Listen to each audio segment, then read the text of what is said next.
সমগ্র মানব জাতির লানত। লা ইয়াকবালুল্লাহু মিনহু সারফা ওয়ালা আদলা।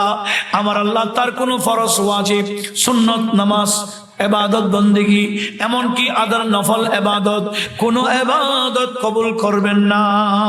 উচ্চ আওয়াজে বলুন নাউজুবিল্লাহ। এলম ছাড়া ফতোয়া মারলে বলুন অভিশপ্ত, দুনিয়া অভিশাপ, আখিরাত অভিশাপ। কথা বলুন ঠিক কি না? এখন তো ফতোয়া মারে রিকশাওয়ালা, সিএনজিওয়ালা।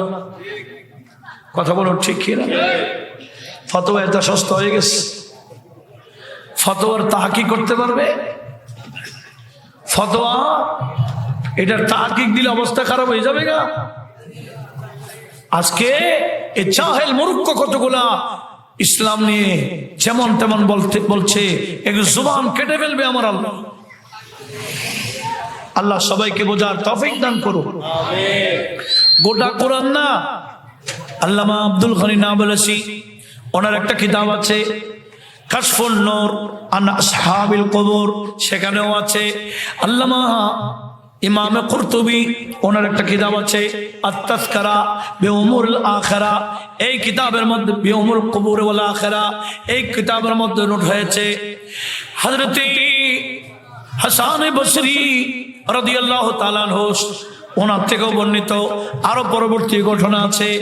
একজন বান্দা স্বপ্নে দেখতেছেন গোটা কবরবাসী সবাই উঠে কি যেন নিচ্ছে। ওই বান্দা কি দৌড়ে কি বল হয়, তোমরা কি নিচ্ছ? বলে না, আজ থেকে 1 বছর আগে একজন বান্দা সূরা ফাতিহা পড়ে আমাদেরকে বকশিশ করে গিয়েছিলেন। কখন? 1 বছর আগে। বলে আল্লাহ একবার সূরা ফাতিহা পড়ার কারণে এত বেশি স্বভাব দিয়েছেন, আমরা কবরবাসীরা আজকে 1 বছর পর্যন্ত শুধু বন্টন করতে আসি, এখনো শেষ হচ্ছে না। একটু জোরে বলুন সূরা ফাতিহা একবার বললে যদি অবস্থা হয়, আমরা জানাজার করে একবার সূরা ফাতিহা 3 বার সূরা ইখলাস পড়ি কি না? কয়েকবার দরুদ পড়ি, তারপরে দোয়া করে দিই। কার জন্য?